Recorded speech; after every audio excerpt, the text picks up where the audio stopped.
జున్ను అంటే ఎవరికి ఇష్టం ఉండదు చెప్పండి. ఇంక ఈ జున్ను చూడండి ఎంత పర్ఫెక్ట్‌గా వచ్చిందో.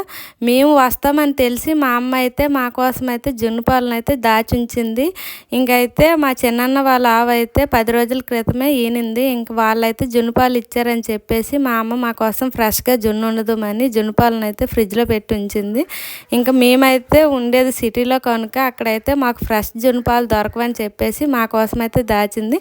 ఇంకా మేము వచ్చిన రోజు నైట్ అయితే ఈ జున్నునైతే చేసిందండి. 10 డేస్ అయినా అప్పుడే తీసిన ఫ్రెష్ పాలు కనుక జున్ను అయితే చాలా పర్ఫెక్ట్‌గా వచ్చింది. ఇంకైతే ఇక్కడ మా వోళ్ళు దాన్ని జున్ను అనడం మానేసి ఇంకా బాదం ఐస్ క్రీమ్ అని చెప్పేసి తెగబడి తినేస్తున్నారు. ఇంక ఇక్కడైతే మా అబ్బాయి చూడండి మా తమ్ముడితో అయితే ఆటలు ఆడుతున్నాడు. ఇంక మా అబ్బాయి అయితే నాకు మా అమ్మకైతే తినిపించి ఇలా అయితే వాడైతే చేస్తున్నాడు.